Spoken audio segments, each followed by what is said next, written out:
daya alam dan jenis-jenisnya. Bismillahirrahmanirrahim. Assalamualaikum warahmatullahi wabarakatuh. Selamat pagi anak-anakku semuanya, kelas 4 yang solih dan solihah. Semoga kabar kalian hari ini dalam keadaan sehat. Anak-anakku semuanya, kelas 4 yang saya sayangi, hari ini kita akan belajar untuk mata pelajaran ilmu pengetahuan alam. Untuk itu anak-anak persiapkan buku kalian, buka buku kalian halaman 42. Hari ini anak-anak kita akan belajar kembali mengenai pengertian dan jenis-jenis sumber daya alam. Dan untuk itu anak-anak silakan buka dulu bukunya halaman 42, kemudian perhatikan penjelasan dari Pak Udin. Pertama yaitu pengertian dari sabada sumber daya alam. Jadi yang dimaksud dengan sumber daya alam ialah semua atau seluruh kekayaan alam yang diciptakan oleh Allah Subhanahu wa taala, yang mana itu fungsinya untuk mencukupi kebutuhan hidup manusia. Jadi sumber daya alam itu segala kekayaan alam yang berguna untuk mencukupi kebutuhan manusia, baik itu benda mati maupun benda hidup. Itu adalah pengertian daripada sumber daya alam. Selanjutnya untuk klasifikasi sumber daya alam itu terbagi menjadi dua anak-anak. Yang pertama yaitu sumber daya alam hayati, dan yang kedua yaitu sumber daya alam non hayati. Untuk penjelasan pengertian daripada sumber daya alam hayati maupun sumber daya alam non hayati, silakan anak-anak meringkas atau menulis materi yang Pak Udin slide-kan nanti, dan itu sebagai tugas untuk hari ini. Dan untuk penjelasannya silakan simak baik-baik video ini sampai akhir. Sumber daya alam adalah semua kekayaan alam berupa benda mati atau makhluk hidup yang berada di bumi dan dapat dimanfaatkan untuk memenuhi kebutuhan manusia.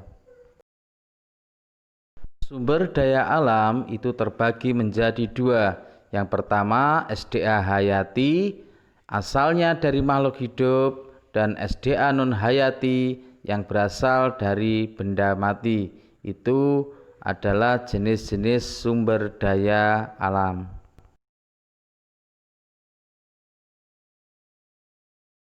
Untuk pengertiannya, sumber daya alam hayati adalah sumber daya alam berupa makhluk hidup seperti hewan, tumbuhan, dan mikroorganisme. Sumber daya alam hayati termasuk sumber daya alam yang dapat diperbarui. Sumber daya alam hayati terbagi menjadi dua, yaitu sumber daya hewani dan sumber daya nabati. Yang pertama, sumber daya alam hewani adalah sumber daya yang berasal dari hewan, misalnya susu, kain wol, kain sutra, dan juga minyak goreng. Itu adalah contoh sumber daya alam hewani.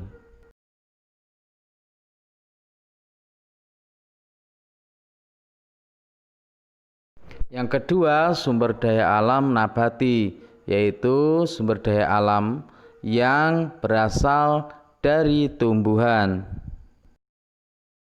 Untuk contohnya sumber daya alam nabati seperti padi, kayu, kapas, dan kemiri. Itu adalah contoh sumber daya alam nabati.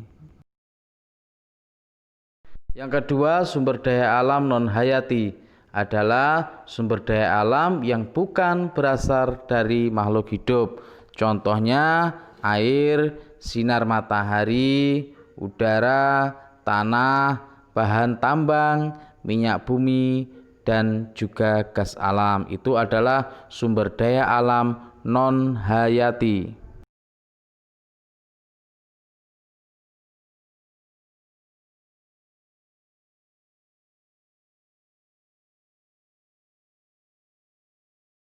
Itulah anak-anak pengertian dan juga penjelasan tentang sumber daya alam serta klasifikasi sumber daya alam baik sumber daya alam hayati maupun sumber daya alam non hayati. Semoga dari video tutorial yang Pak Udin sajikan tadi bisa menambah pengetahuan anak-anak tentang pengertian sumber daya alam dan juga jenis-jenisnya. Dan untuk tugas hari ini nanti silakan seperti yang sudah Pak Udin sampaikan di awal tadi, anak-anak menulis apa yang Pak Udin slide-kan, baik pengertian maupun jenis-jenis sumber daya alam, baik sumber daya alam hayati maupun sumber daya alam hewani. Demikian pembelajaran kita pada pagi ini. Jika ada penjelasan dari saya yang kurang, saya mohon maaf. Akhirnya, wallahu muwaffiq ila aqwamit thoriq. Wassalamualaikum warahmatullahi wabarakatuh.